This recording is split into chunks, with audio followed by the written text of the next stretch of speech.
In this episode of the Motive Podcast, I cover four primary saboteurs to all of our endeavors. These are issues we need blatantly on the table before us so we can deal with them, as it's the unawareness that keeps most people handicapped by them. I think you'll find yourself saying, yes, this makes sense now. I mean, I've suffered much from my own lack here, but you need not to. Well, welcome everyone. I'm Kevin Miller, and this is the Motive Podcast. I mean, the world is focused on what everyone does, but the driver for it all is our motive, our reasons for all we do. The world's greatest leaders and influencers develop what they do after they realize why they want to do anything. In this show, I share with you how to develop and know your motives, and I bring on superstar guests for intimate conversations on why they have done all that they've done. When you master your motives, you will master your life. Well, in this specific episode, I want to lead off with an important concept.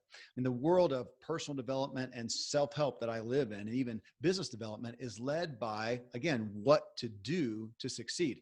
In all truth, I find that most aspiring people like you and me are pretty knowledgeable about what we need to do. What we don't understand is though why we so often don't do what we say we want to do. And this is what I'm covering here in this specific episode on saboteurs. I mean, we could write numerous novels on all the reasons why people don't do what they want to do. So let me define some parameters here. I mean, by proxy of you listening to this show, which is in the education and self-help category of podcasting, at least in iTunes, you are what I refer to as an aspiring person. You're seeking to improve and to grow. So these four areas are the primary saboteurs for you and me.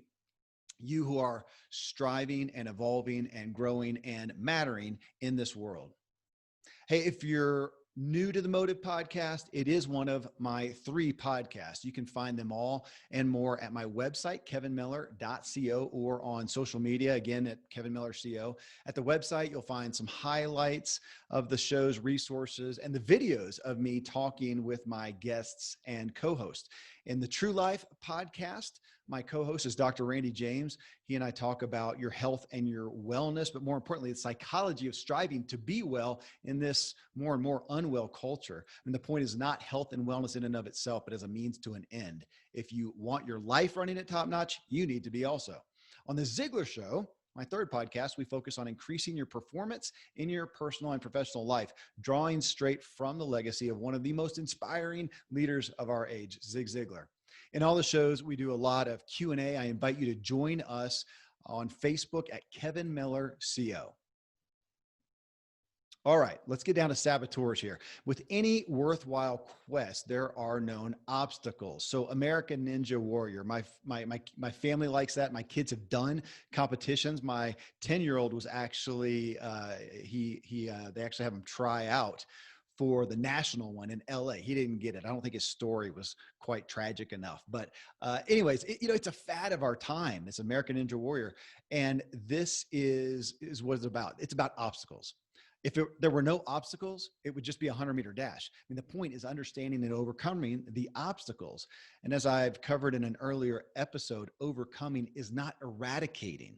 I mean, I've not yet seen an American Ninja Warrior episode with a participant who toes up to the line with, guns or bombs or a bulldozer to eradicate the obstacles. The point is studying the course, knowing the obstacles, and having the strength and agility to manage your way under, over, or through the obstacles.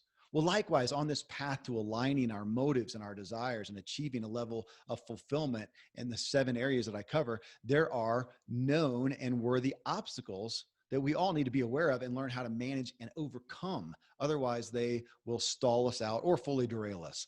So I'm going to cover 4 primary saboteurs right now that most hinder our pursuits, again, with the caveat of us as aspiring, growth-oriented people. Number 1, perception.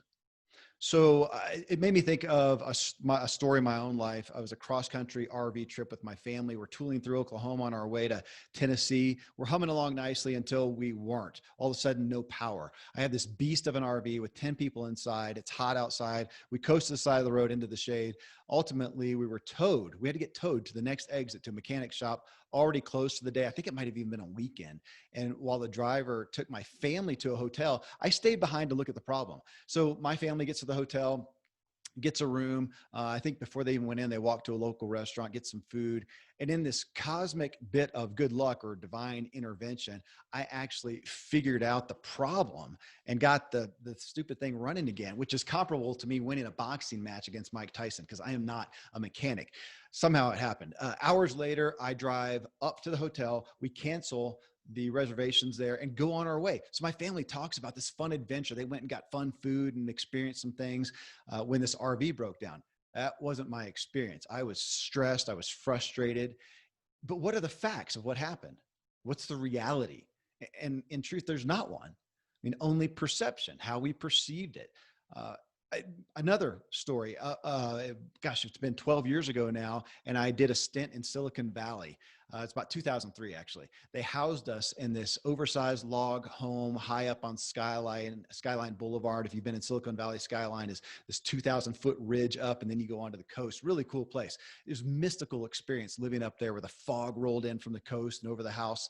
And I kept waiting for these wood gnomes, to come marching out. It was just a crazy place. But again, my family has these grand exotic memories of the time. I, however, was working down in Silicon Valley, good bit of stress with a new gig there. And much of, this time they felt like was fun. I was kind of toiling under some pressures.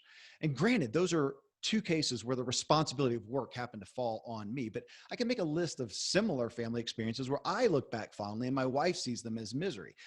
True, we had, again, different roles and duties amongst these events that I'm citing, but our tendency, again, is to label the event with a reality that we believe as fact. Oh my gosh, that RV experience was terrible. That time in, Silicon Valley was so stressful.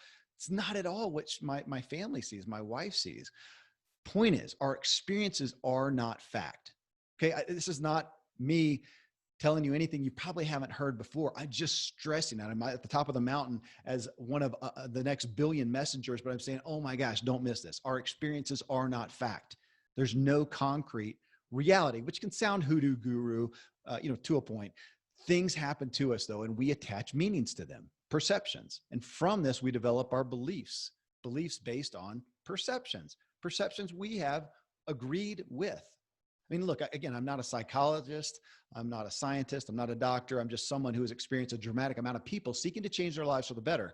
And most all of us are handicapped and sabotaged, if you will, by perceptions that we believe to be truths. A powerful story told by Zig Ziglar. I've referenced it in multiple of the Ziglar shows. Viktor Serebryakov. I think that's how you say it. Serebryakov. He was 15. Teacher told him he would never finish school. He should drop out, just learn a trade. Not a smart dude. Victor took the advice. For the next 17 years. He was an itinerant, doing a variety of odd jobs. Itinerant. I mean, he's doing just low-level jobs, menial labor. He's been told that he was a dunce. And for 17 years, he acted like a dunce. When he was 32 years old, Victor took an evaluation, which revealed he was a genius, had an IQ of 161. From that point on, he started acting like a genius. He wrote a book, secured a number of patents, became a successful businessman. Then get this, the former dropout was elected chairman of the International Mensa Society. The Mensa Society has only one membership qualification, an IQ of 140 or more. I'm not in the Mensa Society. But just think about that. Think about the reality. It's a pithy little story, but think about this. Victor did not suddenly acquire some tremendous amount of additional knowledge. No new knowledge other than he's smart.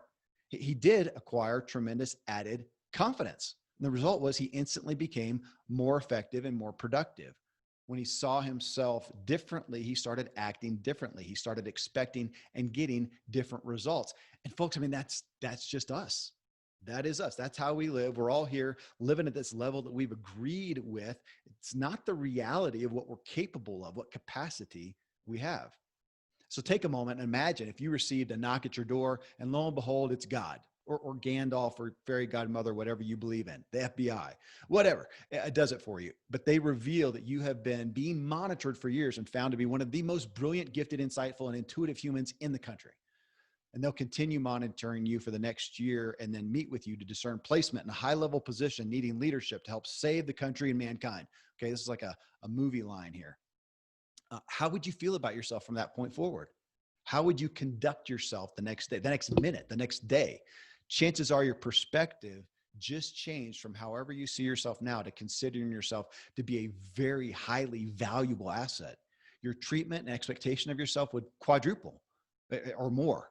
And chances are a year later, you would find yourself having made more positive progress in your life than the rest of your years combined.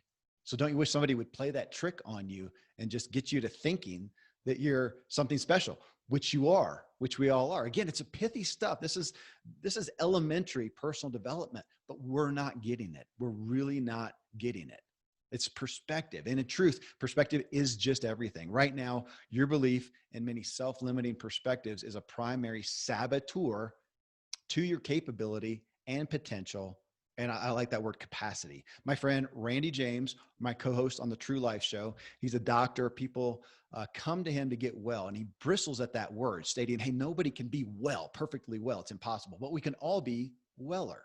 In that manner, I'm not a proponent of, you can be anything and do anything. You have unlimited potential. We all have limits. And I suffered from that somewhat, growing up and thinking that there's no limits. I'm not supposed to have any limits, no excuses, whatever. And so I never measured up. It was, I needed to learn that it's okay to have some limits. But, I always remember a motivational speaker from my youth. He poked fun at his own industry, our industry. He cited an inspired, motivated conference participant who's on a plane after the event, who was asked by the airplane attendant to put their seatbelt on. He refused. The guy refused, and it was asked again more forcefully. Put your seatbelt on. The guy replied, "Come on, seatbelt. I'm Superman. I just got out of this motivational seminar. I'm Superman. I don't need a seatbelt." To which the attendant replied, "Superman doesn't need a plane either. So sit down and put your seatbelt on." It's probably a made up story, but as Zig Ziglar wisely says, positive thinking won't let you do anything, but it will let you do everything better than negative thinking. So we're talking about a perspective change, not to say, hey, I'm Superman, but you, relative to where we all are, me as well, standing here today, I have Superman potential still far ahead of me that I have not perceived yet. And this is a journey. We don't just, wake up the next morning and it's all done. It would take more than a few pages, a chapter, or an entire book, again, to address all the perceptions in our lives that we made agreements with and now believe. Right now, my point is to get you to be aware and questioning of what you think you believe. Right now, my point is to get you to be aware, again, what you think you believe primarily about yourself. What you think is reality, is it really reality? Because the negative and limiting beliefs are handicapping you, and you are the one who has embraced and agreed with them. Question. It's like that quote of don't believe everything you think. Don't believe everything you think about yourself. Number 2, programming. That's a quote. We accept the reality of the world with which we are presented. It's as simple as that. That's Christoph in The Truman Show. It's a movie. If you haven't seen The Truman Show, I recommend it. But you've been brainwashed. So have I. So listen up. Read it again with the weight of hearing your greatest loved one just died. You have been brainwashed. You've been brainwashed. Brainwashing, here's the definition: the process of pressuring someone into adopting radically different beliefs by using systematic and often forcible means. That sounds intentional and malicious, right? But it's impossible for parents not to ultimately brainwash their kids. I've done it. I'm doing it today. Even as I work to expose my kids to other perspectives and be humble and point out my own limitations and faulty beliefs, but still, they only know what they're exposed to, and I can't expose them to everything. It's impossible. So I, by proxy, am brainwashing them. The best I can do is tell them, guys, every day I'm brainwashing you. Just know that, and you're gonna have to deal with that for better and worse as you go on. So to the issue of perception and belief, most of our perceptions and therefore beliefs are not truth, but merely due to our programming. And you can give yourself some grace to this fact, okay? In your formative years, you truly didn't know any better as what you were raised up with and exposed to. You could only understand as fact and truth and the norm. We just think it is what it is. The only way we gain the ability to question this is if and when we become exposed to anything else.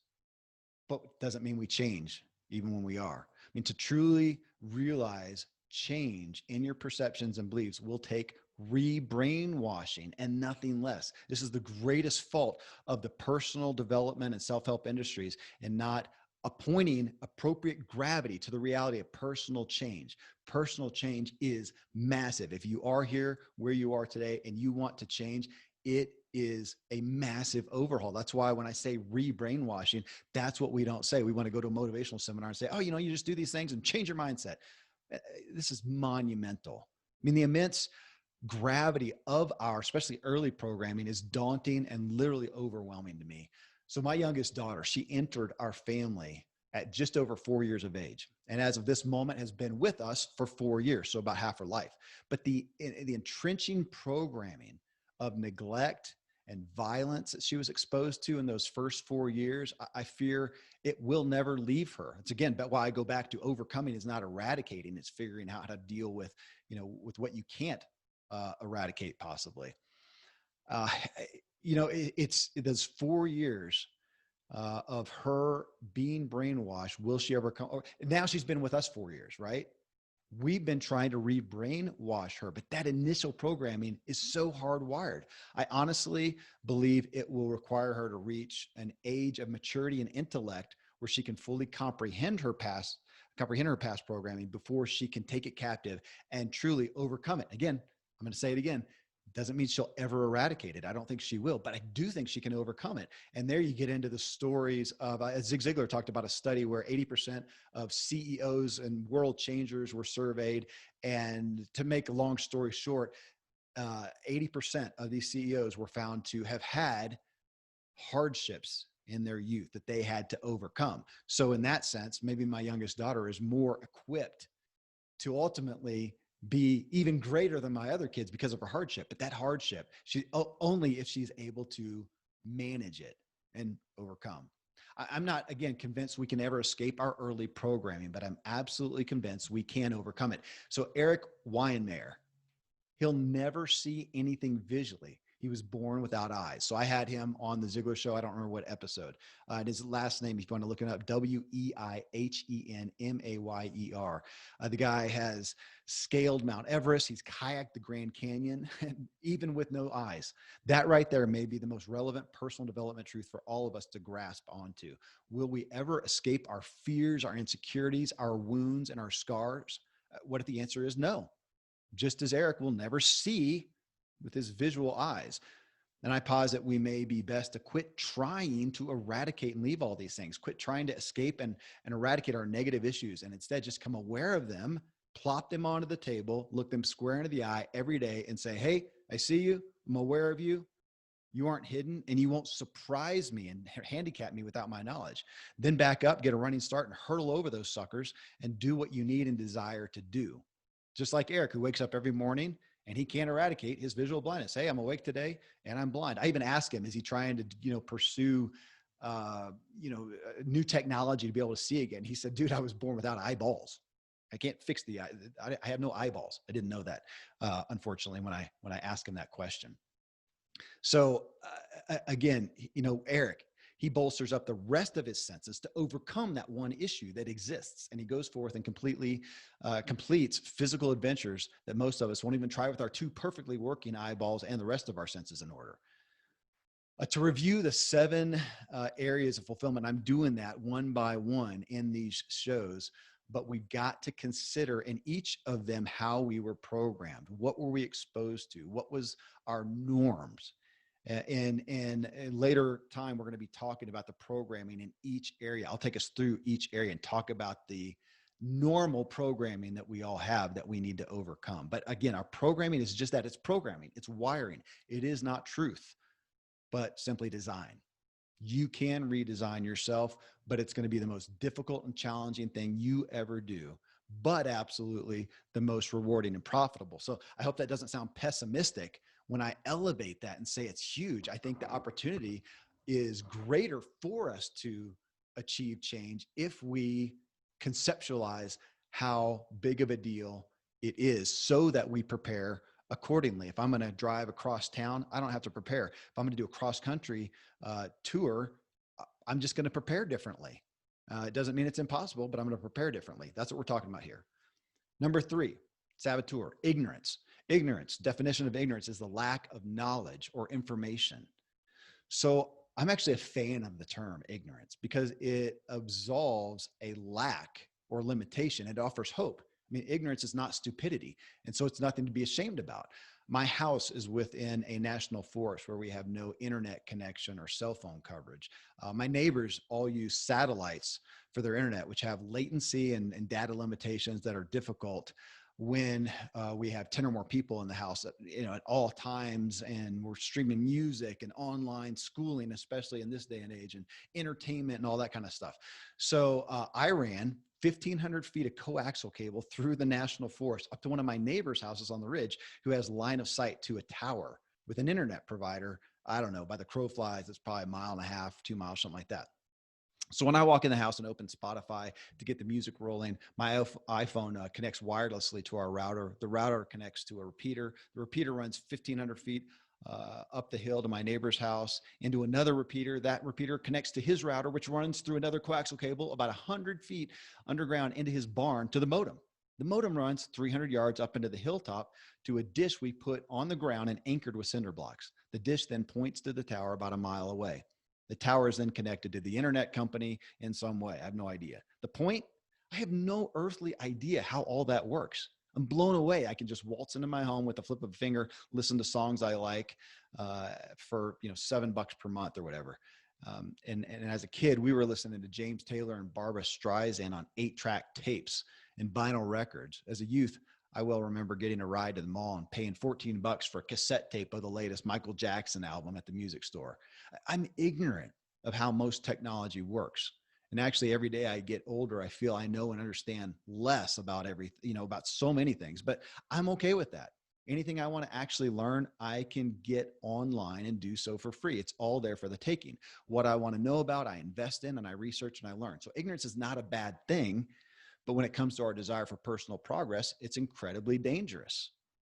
So as a doctor, again, my co-host for the True Life Show, Dr. Randy James, he cites the most dangerous thing for all of us. He's talking about our wellness is we don't know what we don't know.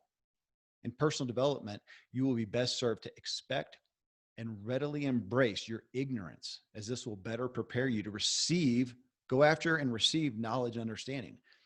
Be open-minded, go forward, expecting you are ignorant and have voids that will be gloriously filled as you seek new knowledge. Otherwise, you'll likely miss the life-giving information and perspectives awaiting you as they bounce off what you think you know or are blind to. It is our paramount responsibility to seek and understand where we are ignorant and become knowledgeable.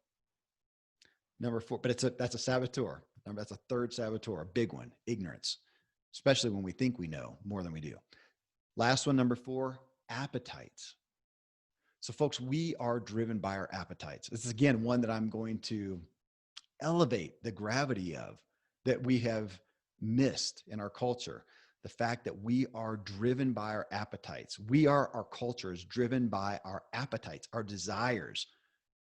Every moment of every day, our body and mind are reaching out to satisfy a desire, a bodily desire, an emotional desire.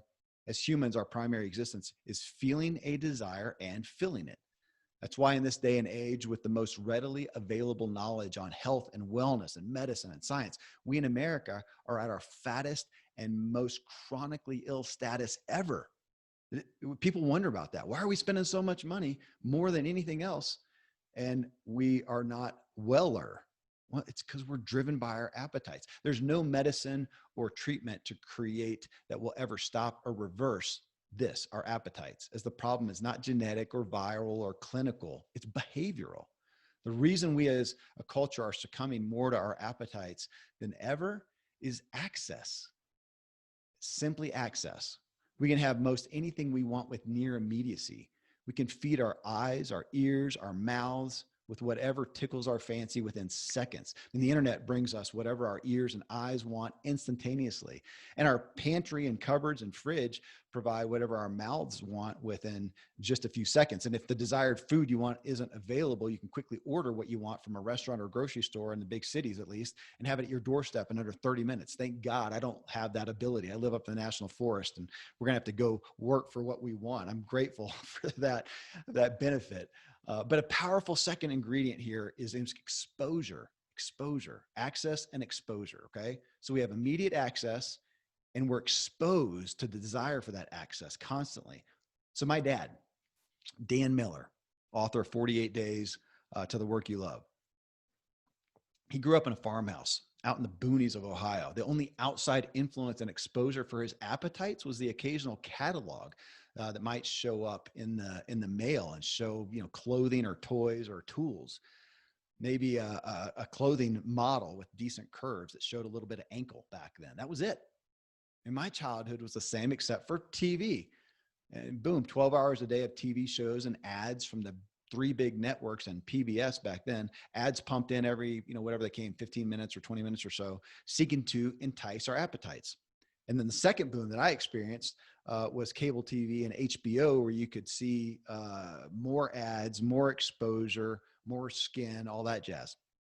Today, of course, we all spend the vast majority of our day looking at screens, a screen whose sole job is to get objects in front of our eyes that tickle our appetites so we will go buy and feed ourselves. Thus, our appetites are constantly triggered and we have infinite and immediate access to feed them. The stats show we are losing the war and succumbing more and more every day to our appetites. I have what I believe to be an absolute truth for you. Okay. To me, it's incredibly empowering, though at face value, it may sound tragic. In truth, I've never heard this perspective before, but in my lifetime in personal development, I have found it to be proven. You, I, you will always be driven by your appetites. I will always be driven by my appetites. The only hope is to manage and upgrade them. I'm going to fill you in real quick on this right now, but for a deeper dive into elevating the appetites that you're not going to get rid of, this is back again to eradicating things. We're not going to we can overcome, but we're often not going to eradicate them. So if you want to get a deeper dive into elevating the appetite that you are going to succumb to, tune into the episode 26 of my True Life podcast, where my co-host, Dr. Randy James, and I talk in depth about this issue and give you some hope, true hope in dealing with it. But that right there, you will always be driven by your appetites. Your only hope is to manage and upgrade them. That is not a very inspirational quote. I grant you that. My intent is to stop you, again, from striving to eradicate something that is impossible, that you will fail with, and figure out how to succeed. I mean, my Christian brethren, I don't even accept the term Christian, though, which my wife hates it when I say that. I accept Jesus Christ. But not the religion of Christianity as it's been made up today. But my Christ-loving folks out there get stuck often on the biblical context of dying to self. And I think that's done more harm than good because it's impossible. And I'll not attempt a doctrinal discourse on biblical translations, but I have not found the church to be a bastion of health and wellness and abstinence. The traditional church potluck's an orgy of sugar, fried foods, and empty carbs, the likes of which I wouldn't wish on my worst enemy. The last church I attended, I had coffee, hot chocolate, and donuts. So I'd see all these little kids with donuts and hot chocolate. These kids who are getting diabetes and obese at rates that we've never seen before. And we're giving it to them in church, which again, I should think is the bastion of health and wellness and abstinence. And it's not. And I'm not feeling the dying to self that's being told up on the pulpit. You know, let's pray for Sister Mary's diabetes and help yourself to donuts and hot chocolate and foyer. I mean, it's terrible. They might as well give away Playboys as well. Let's just feed everybody's addiction. Look, we're not going to escape our appetites. So let's quit trying. Our hope is to manage and upgrade them. And folks, I'll tell you, since kind of coming into this perspective, I love my appetites. I'm okay with them. I love looking forward to them and ultimately feeding them. And I'm not going to dilute the sentiment by saying, you know, in health and moderation. Forget that. My family is primarily vegetarian with some members who are vegan. We don't eat much gluten or animal products. But I'll tell you this, I like pizza. And there was a time we kept striving for healthier and healthier pizza till we were doing, you know, cauliflower crust, lots of spinach, non-dairy cheese. And honestly, honest truth, with the right stuff, right spices, you can make that taste really good. But I did get to a point where I thought, you know, we don't do this that often. And when I want pizza, I want pizza. I want the good stuff. We're talking twice a month. We may do this. So I want garlic the naan bread, NAAN. I like that stuff for the crust. Lots of tomato sauce, which I don't generally eat tomatoes. It's a nightshade that I have problems with. Lots of spices, veggies, olives. I do like spinach on mine, even though some of my family members don't. Family overall doesn't do meat. And so we do these veggie crumbles that are pretty tasty. It's just processed soy. It's not like it's great. But then I pile as much full-on dairy cheese as possible. Mine looks like Mount Vesuvius. It looks like a lava coming off of that with the amount of cheese that I put on there. And after cooking my pizza, it's bled all over the cookie sheet. Again, yeah, it looks like a volcanic island. And I admittedly side toward if you're going to send big.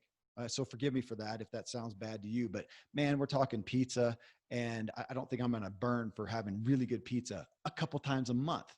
If you're having it every day, bad things are going to happen, but it's occasional. And in between, we're eating clean and well, and I fast, and I, of course, exercise and all do that. But the point is, I enjoy feeding my appetites, and I've come to make peace with them instead of having this perspective, this scarcity perspective of dying to self. Again, it's not going to happen. So, I'll keep the book or keep the talk here G-rated, but I'd be remiss if I left out the appetite of physical intimacy that we all have. I have that with my wife. That's an appetite I don't hold back on, not a bit. I have no intent of dying to myself and abstaining or minimizing this appetite that I get to experience with my wife. I adore imbibing in other things as well. I love speed and adrenaline and the risk of my mountain bike. And I feed those appetites almost daily. I like wine. I like chocolate. I like coffee. I like great movies, being outdoors, and just food. But I work to manage it. And I have elevated a lot of those appetites. One of my favorite authors, who I just emailed him today asking him to be on this show. I've had him on the Ziglar Show twice. I talk about his books so often. It's Ben Hardy, Dr. Benjamin Hardy. He wrote the book. The first one was Willpower Doesn't, well, I don't know if it's his first book, but the first one I connected with him on was Willpower Doesn't Work. It's much the message that I'm talking about here. He makes the case that our willpower is limited and can be depleted. When we spend a day trying to exert it and end up home late in the evening watching a show, and our appetites are alive and kicking and probably triggered by an ad for Cheetos or ice cream, we have little willpower left to draw on and don't have any resistance. We're doomed. Unless earlier in the day, when we had some ample supply of willpower, we exerted it at the grocery store by not buying Cheetos or ice cream. And right there, that's how I manage my appetites. I'm not superhuman. I have not died to myself and my flesh and my appetites. They are fully alive, kicking and rocking. And actually, I appreciate them. I love, again, feeding my appetites, but I work to manage them just as in this analogy. I mean, late in the evening while watching a show and my willpower is gone and appetite's ramped up, I walk into the kitchen. Thank God there's no Cheetos and ice cream and things of that nature. The best I can find is usually a bag of dark chocolate chips with hardly any sugar in them. Dark chocolate covered, or dark chocolate chips or dark chocolate covered almonds. That's what I've been into lately. And, maybe some salty pecans and cashews. And there you go. I didn't eradicate my appetites, man. I really like those things. And I've grown to like them as well. So it's not, at this point, I'm not, I wish I could have a bowl of M&Ms. The bowl of M&Ms tastes too sweet to me now because I've elevated my appetites. I'm managing them. And on that note, folks, I highly recommend Benjamin Hardy, Dr. Benjamin Hardy, his book, Willpower. What was it called again here? Willpower Doesn't Work. It's just brilliant. And it's just, again, it's like so much of what I'm talking about here. He's saying it's just a truth. So craft your environment to help manage your appetites. Quit hoping your willpower will win and you'll die to self. It's not going to happen. To upgrading. Let me just speak to that real quick. To upgrading. It's another beautiful way to address and appease your appetites. Back to the late night craving for, sugar and salt that I have, those are my personal appetite desires. In my youth, this would have been fed by a pint of Ben & Jerry's, a 4-pack of Reese's Cups, a Mountain Dew, a bag of Doritos. However, again, just as with milk, those things absolutely do not do the body good. No good at all. Be just as well to do some meth. But to cut out eating at all or not eating sugar or salt falls into the somewhat to the degree of life is too short. I want to have fun. I like feeding my appetites. I'm great friends with them. But again, I've upgraded them. So find the things that work for you. And it may take some time, take baby steps. For me now it is dry red wine. It's Kalamata olives, it's smoked cheese, rice crackers. I take delight in those things. And again, dark chocolate, top of the list. I don't even like the sugary milk chocolate anymore. And I still overdo it sometimes, but overdoing it with salty nuts is different than salt, natural nuts with a lot. I do like a lot of salt. I like the, what's called sea salt on everything, but it's just, it's going to beat out the lesser appetite. It's expensive too, but it's better on my system. I've seen so many people take baby steps over time and successfully upgrade their appetites. And they often find that they grow a higher level taste for better quality foods and beyond. And you can take this concept to every aspect of appetites. So folks, again, it's knowing the saboteurs, know them well, wake up and wave, prepare yourself, then hurdle over those things and go do what you desire and need to do. Here's another quote. This is Sun Tzu from The Art of War. If you know the enemy and know yourself, you need not fear the result of 100 battles. If you know yourself, but not the enemy, for every victory gained, you will also suffer a defeat. If you know neither the enemy nor yourself, you will succumb in battle. So friends, these are saboteurs worthy of listing out and sticking to your bathroom or your car rear view mirror so you can recognize them. Again, say hi to them and bypass them as you would go to achieve what you want, what you desire. Again, the perspectives that you'd agreed with, they are not fact. Programming you didn't choose, but you've got to overcome it. Ignorance, you can eradicate some of your ignorance with more knowledge. And appetites you will not get rid of. You can elevate those things. Coming up next in episode 12 is my first Q&A on the Motive Podcast. I invite you to join my weekly questions, give your feedback for me to use in shows. You can find me on Facebook at Kevin Miller CO. But in this upcoming episode, I asked this question: what is primarily driving you right now? In all truth, the waking thought that pushes you out of bed in the morning or is on your mind when you go to sleep at night. Is it one, duty, the daily just requirements of life? Is it two, pain, the urgent issues, fear, holding things together? Three, is it desire, something you really want to do, have, or achieve?